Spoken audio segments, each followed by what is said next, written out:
नमस्कार, आप देख रहे हैं बात देवभूमि की। मैं हूं आपके साथ पूजा मोहन पांडे। कहते हैं लाख कर लो आंखें बंद, पर रात यूं ही नहीं हुआ करती। जी हां, मौजूदा सरकार की भी ऐसी स्थिति हो चली है। देवस्थानम बोर्ड को लेकर हक हकूकधारी आक्रोशित हैं। सरकार पर दबाव बढ़ रहा है, लेकिन न स्थिति साफ हो पा रही है, न ही दिशा। तो आज बात इसी विषय पर कि अब देवस्थानम बोर्ड की बारी, क्या है भंग करने की तैयारी।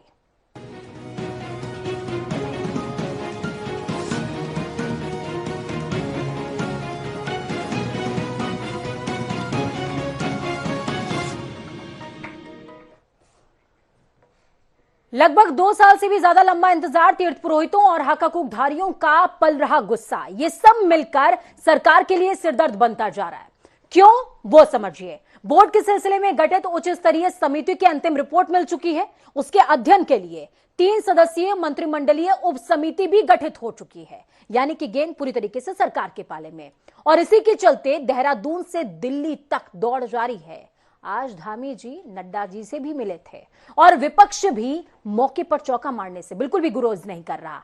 और क्या होगा सरकार का अगला कदम, आज चर्चा इसी विषय पर करेंगे। लेकिन उससे पहले सुनिए सीएम धामी का ये बयान। आज 2 साल कंप्लीट हो गए देवस्थान बोर्ड में 27 नवंबर। नहीं, उसमें देखिए कमेटी की अंतिम रिपोर्ट आ गई है, और अंतिम रिपोर्ट आने के लिए हम मंत्रिमंडल की एक समिति बना रहे हैं जो अगले 2 दिनों में उस रिपोर्ट का अध्ययन करेगी, और उस रिपोर्ट का अध्ययन करने के बाद वो उस पर हम कार्रवाई करेंगे जो भी रिपोर्ट।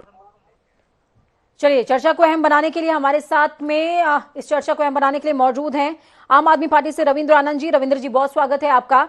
जनता टीवी पर कांग्रेस से प्रतिमा सिंह जी मौजूद हैं। प्रतिमा सिंह जी प्रखर वक्ता हैं। चारधाम महापंचायत से डॉक्टर ब्रजेश सत्ती हमारे साथ में जुड़े हुए हैं, फोन लाइन पर जुड़े हैं। आपसे कुछ देर के बाद वो हमारे साथ में प्रत्यक्ष रूप से मौजूद होंगे। बीजेपी से शादाब शम्स जी जुड़े हुए हैं। बीजेपी को आज बहुत ज्यादा डिफेंड की जरूरत होगी, इसीलिए हमने शादाब जी को जोड़ा है। प्रखर वक्ता है और मुस्कुरा भी रहे हैं इस समय। तो शुरुआत करते हैं ब्रजेश सत्ती जी से। जिस तरीके से ब्रजेश जी लगातार गुस्सा आप लोगों में बढ़ रहा है, कल अभिशाप रैली भी निकाली गई, सवाल सीधा यही है कि थोड़ा भी संतोष नहीं बचा क्या?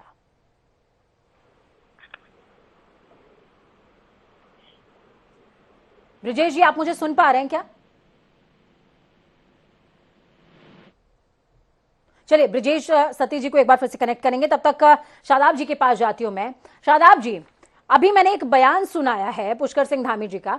वो साफ तौर पर कहते नजर आ रहे हैं कि हम कोशिश कर रहे हैं, 2-3 दिनों में हम जो है जवाब निकालने की कोशिश भी करेंगे। आज जेपी नड्डा से मुलाकात हो गई, साथ में आखिरी जो दाव हो सकता था सरकार की तरफ से वो चला जा चुका है। क्या उम्मीद आप लोग कर रहे हैं तीर्थ पुरोहितों से?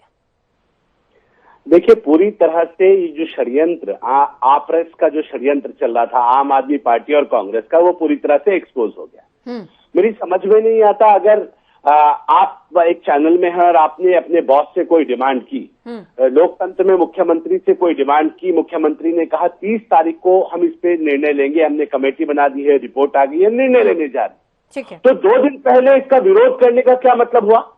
यानी कि आप लोग नहीं चाहते कि इसका कोई हल निकले, कांग्रेस नहीं चाहती कि हल निकले, आम आदमी पार्टी नहीं चाहती कि हल निकले। वो कुछ लोगों को अपने साथ जोड़ के ये जो तांडव करने वाले लोग हैं, इसका मतलब ये लोग भी नहीं चाह रहे हैं कि कोई हल निकले, क्योंकि आप विरोध के लिए विरोध कर रहे हैं। जब आपको 30 तारीख का समय दिया गया, अगर 30 तारीख को निर्णय नहीं आ पाता तब आपका विरोध जायज होगा। लेकिन 30 तारीख से पहले विरोध का क्या मतलब? 2 दिन पहले आप ड्रामा करने उतर गए।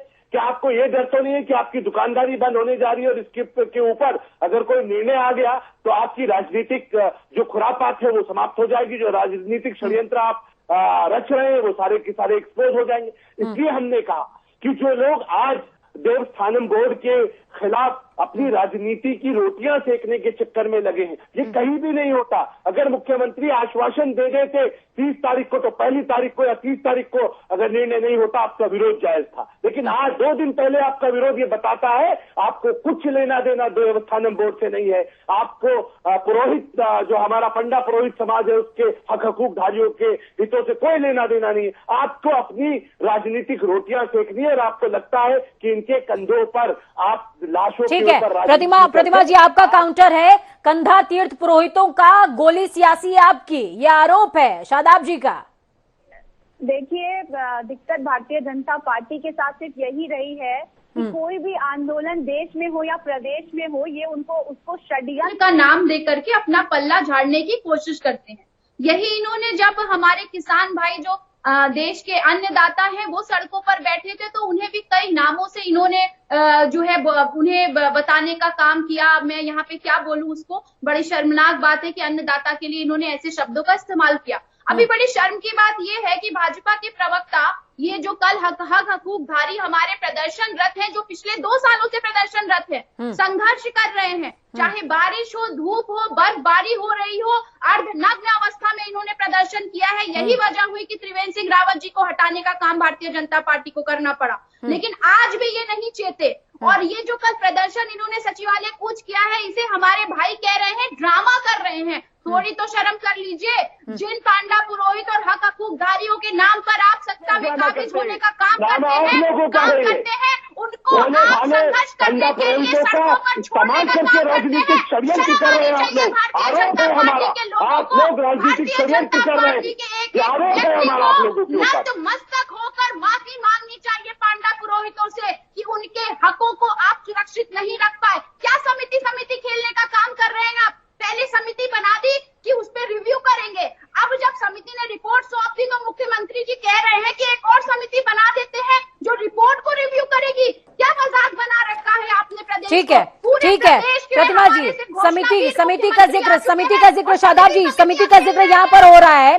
ब्रजेश सत्ती जी को फ्रेम में लाना बहुत ज्यादा जरूरी है। ब्रजेश जी, उप समिति जिनका जिक्र प्रतिमा जी कर रही हैं, उसमें सतपाल महाराज हैं, सुबोध उनियाल जी को फ्रेम में रखा गया है और स्वामी यतीश्वरानंद जी को सदस्य बनाया गया है।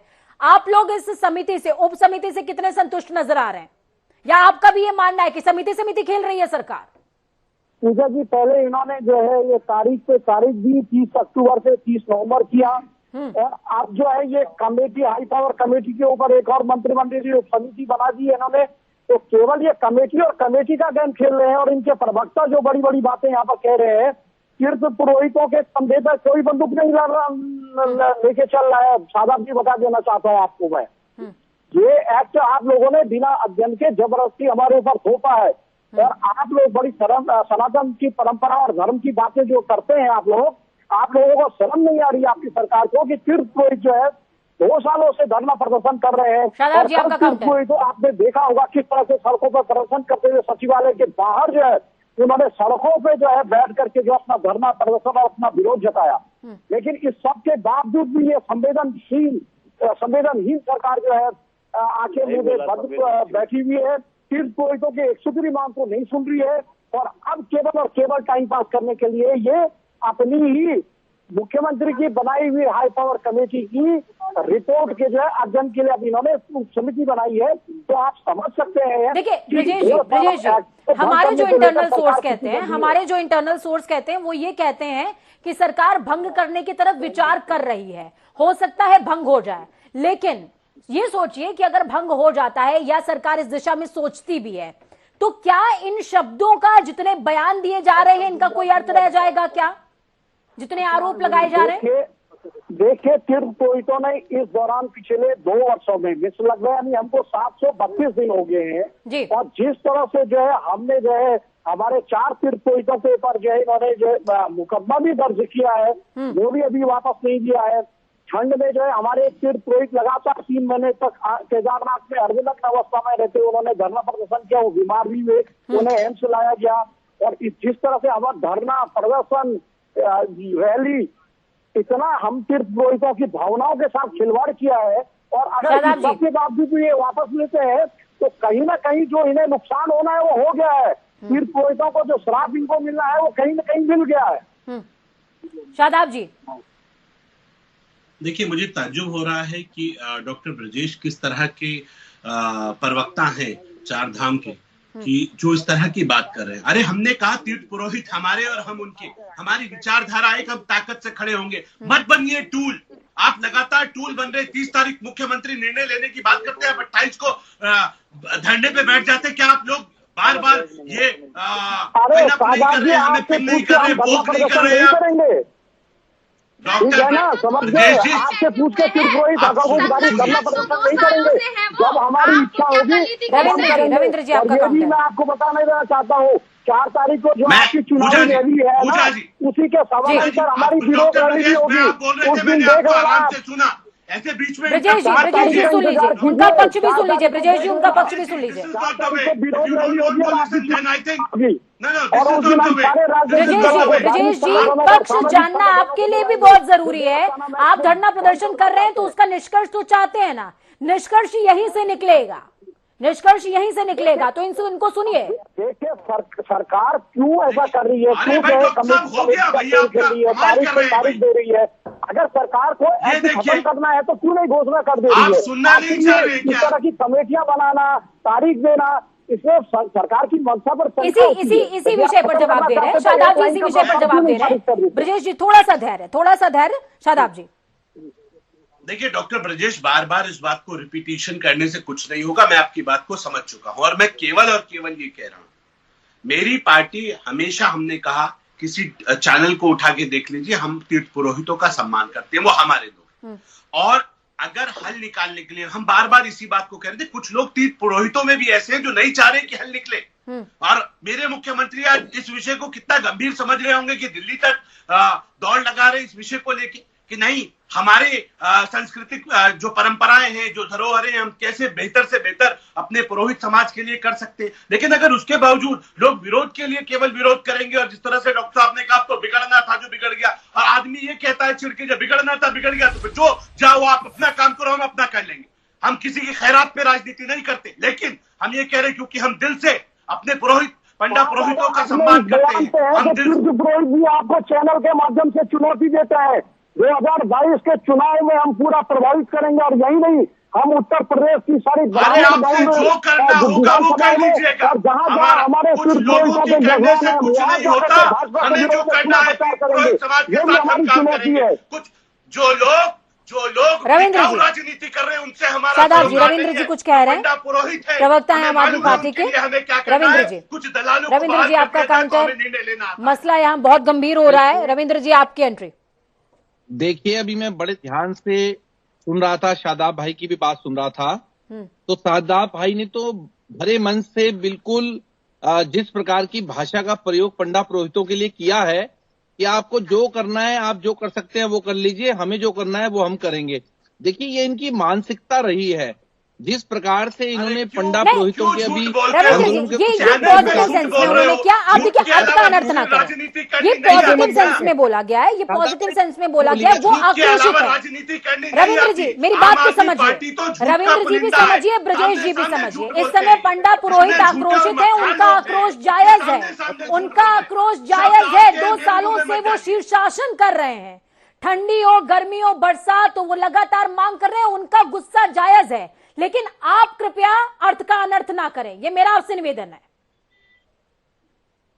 रविंद्र जी अपनी बात आप पूरी करें। आप देखिए, ऐसा है, मैंने सिर्फ इतना कहा है कि जिस प्रकार की भाषा का जो प्रयोग किया है शादाब भाई ने जी, वो कतई उचित नहीं है जी। आप ये देखिए कि आप एक पार्टी को यहाँ पर रिप्रेजेंट कर रहे हैं और आप इस प्रकार की भाषा का प्रयोग करते हैं, सीधी सीधी धमकी दे रहे हैं आप कि आपको जो करना है वो आप। क्या भाषा था? अरे हमने मत बोलिए, लोग हल नहीं चाहते, पहले समझ लिया करें बात को, फिर बोला करें। कमाल की बात है, समझ में आती नहीं है बात, और आपको झूठी टिप्पणी करने की आदत बन गई है। आम आदमी पार्टी के लोग झूठ के अलावा कुछ जानते नहीं है, झूठ बोलने के अलावा कुछ आता नहीं है आप लोगों से। प्रतिमा जी कह रही हैं कि बहुत चिल्ला रहे हैं। ठीक है, प्रतिमा जी आपका काउंटर है। प्रतिमा जी आपका काउंटर। देखिए, मुझे ये भाजपा के जो प्रवक्ता है वो थोड़ा अगर शांति से सबकी बात सुने तो मुझे लगता है कि हल की तरफ भी थोड़ा बढ़ा जा सकता है, बट ये शायद चाहते नहीं है। अब आप ये बताइए कि मुख्यमंत्री जी को मुद्दा दिल्ली तक ले जाने की जरूरत क्यों पड़ी? यानी कि प्रदेश में बैठे जो सत्ताधारी हैं वो असफल रहे हैं पांडा पुरोहितों के हितों को साधने के लिए।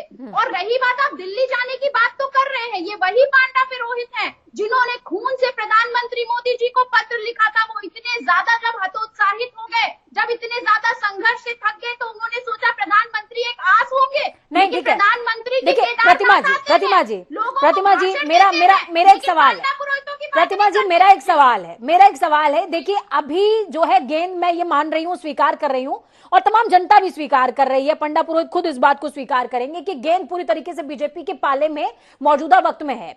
लेकिन सवाल मेरा सीधा सा है आप दोनों ही लोगों से, आम आदमी पार्टी से भी है, कांग्रेस से भी है, कि मान लीजिए 30 तारीख को डिसीजन ये हो जाता है कि देवस्थानम बोर्ड को भंग कर दिया गया, या किसी तरीके से टेबल टॉक हो जाती है और सहमति बन जाती है, फिर आप दोनों लोग क्या करेंगे? देखिए, आप बिल्कुल सही कह रही हैं। अब आप समझिए, जिस तरीके से कृषि कानून के खिलाफ कांग्रेस पार्टी अन्नदाताओं के साथ खड़ी रही, हमारे नेता राहुल गांधी जी हर वक्त किसानों के साथ खड़े रहे, और हम पिछले 2 सालों से अपने पांडा पुरोहितों के साथ कंधे से कंधा मिला के उनके संघर्ष में उनके साथ हैं। बहुत स्वागत योग्य होगा अगर आप भंग कर देते हैं तो, लेकिन आप इस मंशा से भंग कर भी देते हैं कि आने वाले चुनाव में आपको इसका फायदा होगा, तो मैं ये बता दूं कि ना आपको कृषि कानून भंग करने से फायदा होगा, ना देवस्थानम बोर्ड को अब भंग करने से फायदा होगा, क्योंकि पांडा पुरोहितों ने पिछले 2 सालों में जो कष्ट झेले हैं, जो दुख झेला है, और भारतीय जनता पार्टी के नेताओं के द्वारा जो अपमान का सामना उन्हें करना पड़ा है, वो कभी नहीं भूलेंगे, ये याद रखिएगा। तो इसलिए स्वागत योग्य होगा। मैं तो कहती हूँ बाबा केदारनाथ पुष्कर सिंह धामी को सद्बुद्धि दे कि वो जो है जाकर के इसे भंग करे, कम से कम हमारे पांडा पुरोहित रविंद्र जी को फ्रेम में लाते हैं। शादाब जी, आपको मौका दूंगी मैं, रविंद्र जी को फ्रेम में लाते हैं। पूजा पाठ करें। रविंद्र जी, पूजा देखिए, ऐसा है कि इस समय चुनाव सर पर है और कहीं ना कहीं बीजेपी पूरी तरह से प्रेशर में है। जिस प्रकार से इनके केंद्रीय नेतृत्व ने भी किसान आंदोलन को वापस लेने का काम किया है, ये 100% वापस लेंगे। फिलहाल तो ये देवस्थानम बोर्ड को भंग करेंगे क्योंकि चुनाव सर पर है, और हमेशा से इसी प्रकार की राजनीति भाजपा ने सीखी है और की है। लेकिन हमारा ये कहना है कि इतना समय बीत जाने के बाद जब चुनाव सर पे आए तब आपकी नींद जागी, तब आप नींद से जगे, तो ये ठीक नहीं है। और कहीं ना कहीं 2 साल से जो हमारे पंडा पुरोहित इतनी भीषण गर्मी, सर्दी और बरसात में अपने आंदोलन को चलाते रहे हैं, तो हमारा ये कहना है कि देखिए, सरकार इस समय दबाव में है, और दबाव के चलते अगर वापिस लेती है तो उसका कोई लाभ नहीं होगा। शादाब जी। पूजा जी, देखिए, मैं बहुत धन्यवाद दूंगा रविंद्र भाई का भी और प्रतिमा का भी। इन दोनों लोगों ने एक बात कॉमन कही। हम पहले लगातार कह रहे थे, अभी इन्होंने कहा कि अगर सरकार इस बोर्ड को वापस लेती है तो कोई लाभ नहीं होगा, यानी कि ये लोग चाहते हैं कि ये वापस ना, तो फिर अरे पहले सुनिए ना भाई, अब आप जो मैं आनंद जी ने कहा मैं उसका जवाब दूं। जी, मैं आनंद जी की बात कर रहा था। उन्होंने कहा भी कि अगर ये वापस लेंगे तो कोई फायदा नहीं होगा। इसका मतलब ये लोग ये चाहते हैं कि हम वापस ना लें, लेकिन क्योंकि हम चुनाव से कोसों दूर हैं और हमने पहले से लगातार इस बात को कहा कि अगर किसी चीज से हमारा पुरोहित समाज आगे आ सकता है, उसको लाभ मिल सकता है, हर वो काम किया जाएगा जिससे हमारे पंडा पुरोहितों को लाभ मिले। किसके लिए बन रहा है? मैं ये बात समझना चाहूंगी, मैं ये बात समझना चाहूंगी, और मेरे माध्यम से शायद पंडा पुरोहित भी ये बात समझना चाहेंगे। आप लोग पहले दिन से, जिस दिन से हम जो है शुरुआत कर चुके हैं इस चर्चा की, उस दिन से लेकर के आज तक जितनी भी बार कोई भी बीजेपी प्रवक्ता इस चर्चा में बैठा है, सबने यही कहा है कि हम पंडा पुरोहित के हैं, पंडा पुरोहित हमारे हैं। लेकिन सबसे बड़ी बात ये कि फिर दुविधा कहां पर है? क्यों आपको दिल्ली तक जाना पड़ रहा है, या क्यों कोई एक निर्णय नहीं निकल पा रहा है? निर्णय निकलना बहुत जरूरी है। आक्रोश बढ़ता जा रहा है। समझिए कि आपका बच्चा आपसे कोई डिमांड कर रहा है, या आपके घर का सदस्य कोई आपसे डिमांड कर रहा है, आप उसको 1 दिन ना दीजिए, 2 दिन ना दीजिए, आक्रोश बढ़ता है। और वो आक्रोश कल सड़कों पर दिखा है देहरादून की। बिल्कुल पूजा जी, मैं आपसे सहमत हूं, और मैं ये कह रहा हूं कि आपने पूछा ये दिक्कत क्यों आई। हमने कहा कि आज हमारे यहाँ जो तीर्थयात्री आते हैं, जो हमारी आजीविका का मुख्य लाइन है प्रदेश की, तीर्थाटन और पर्यटन, हमने ये जो ऑल वेदर रोड बने, ये जो पहाड़ पे ट्रेन चलाई जा रही है, इसके पीछे का कारण यही है कि ज्यादा से ज्यादा तीर्थयात्री हमारे जो मंदिर हैं, जो चारों धाम है, वहां आए। और जब वो लोग आएंगे तो उनके लिए बड़ी व्यवस्थाएं चाहिए, और बड़ी व्यवस्थाओं के लिए थोड़ा सा मन बड़ा करना पड़ेगा। इसलिए कहा कि हम एक बड़ा बोर्ड बनाएंगे, इसलिए 4 धाम श्राइन बोर्ड की बात आई। और मुझे लगा कि हम लोग शायद उस तरह से समझाने में कामयाब नहीं रहे पंडा पुरोहितों को कि भाई आपके हक हकूकों से कोई छेड़छाड़ नहीं की जा रही है। ये सारी चीज आपके सेक्रेटरी ही इस देवस्थानम बोर्ड को नहीं समझ पाए तो आप हमें क्या समझाएंगे? पहले तो सरकार को खुद समझने की जरूरत है। और जहाँ पर व्यवस्था है तो 2 साल में आपने क्या व्यवस्था है, क्या उपलब्धि रही आपकी बोर्ड की, बताइए ना। बोर्ड की उपलब्धि बता दीजिए। मैं अभी सुन तो लीजिए, बोर्ड अभी बता दीजिए। अरे सर सुन तो लीजिए, मुझे लग रहा है आप सुनना नहीं चाह रहे या आप नाराज होकर बैठे। हम जो है ना 2 साल से यही सुन रहे हैं जो आप लोग बोलना चाह रहे हैं ना, आप समझा नहीं पा रहे। आपके पास कुछ है ही नहीं कुछ कहने के लिए। 2 साल में आप बोर्ड की कोई उपलब्धि नहीं है। आपने हमारी अगर आप सुनना नहीं चाहेंगे तो दुनिया में कोई आपको समझा नहीं पाएगा। अगर आप ही ने तय कर लिया कि हमें समझना नहीं है, हमें सुनना नहीं है, तो फिर कोई समझा नहीं पाएगा। देखिए मेरी बात बनते रहेंगे ऐसे, मेरी बात टूल बनते रहेंगे। सत्य जी और शादाब, सत्य जी और शादाब सुन लीजिए। आप समझना नहीं चाहते हैं, ये किसी प्रश्न का जवाब नहीं और ये अपने आप में प्रश्न भी नहीं है।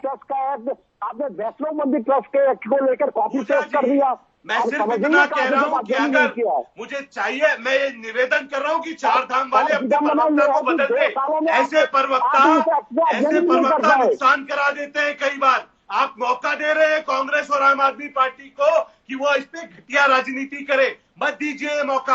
अगर आप भला चाहते हैं इस प्रदेश का, अगर आप चाहते हैं उत्तराखंड का विकास हो। देखिए समय का अभाव है सती जी। देखिए मेरी मंशा आज ये है, मेरी मंशा सती जी आज ये है कि आज इस डिस्कशन के खत्म होने से पहले कोई रास्ता बीजेपी की तरफ से निकल आए। मैं चाहती हूं कि आप इसमें मेरा सहयोग करेंगे। शादाब जी को सुन लीजिए, शादाब जी को सुन लीजिए। शादाब जी बहुत धन्यवाद पूजा जी। मैं केवल इतना कह रहा हूं कि आज हम लोग पूरी ईमानदारी के साथ इस कोशिश में लगे हैं कि देवस्थानम बोर्ड पे हल निकले और मेरे मुख्यमंत्री ने वादा किया है कि इस 30 तारीख को तक हम इसका हल निकाल देंगे और इसलिए हमारी ये पूरी उम्मीद है कि हल निकलेगा और पॉजिटिव मैनर में निकलेगा, पॉजिटिव अप्रोच के साथ निकलेगा। हमें मालूम है हम सब कुछ किस लिए कर रहे थे, अपने पुरोहित समाज के लिए, पंडा पुरोहितों के लिए, हक हुकूकधारियों के लिए कि बेहतर से बेहतर हो सके। और इसलिए ये यहाँ ज्यादा से ज्यादा लोग आए, ज्यादा से ज्यादा हमारे लोगों की आजीविका पे प्रभाव पड़े। हम पॉजिटिव नोट पे बात कर रहे हैं, जो इनके हक में बेहतर होगा। मेरे मुख्यमंत्री ने, युवा मुख्यमंत्री ने वादा किया है, आदरणीय पुष्कर सिंह धामी ने, देश के प्रधानमंत्री, क्योंकि वो पहाड़ के लोगों की आजीविका कह रहे हैं कि 30 तारीख पॉजिटिव नोट पे आगे बढ़ रहे हैं। 30 तारीख को पॉजिटिव नोट पर आगे बढ़ेंगे। ठीक है शादाब जी। अभी सती जी को सुनते हैं। सती जी 30 तारीख तक का समय दिया गया है और कहा जा रहा है कि पॉजिटिव नोट पर आगे बढ़ेंगे। हो सकता है कि इनके पास कोई लीड हो, क्योंकि आज जेपी नड्डा जी से मुलाकात हुई है। हो सकता है इनके पास कोई लीड हो। थोड़ा सा तो धैर्य रखना होगा ना हमें वक्त के साथ बेहतर चीजें होने के लिए। एक कहावत आपने सुनी होगी कि माली सींचे 100 घड़ा ऋतु आवत फल होए, तो हो सकता है वो ऋतु आ गई है अब।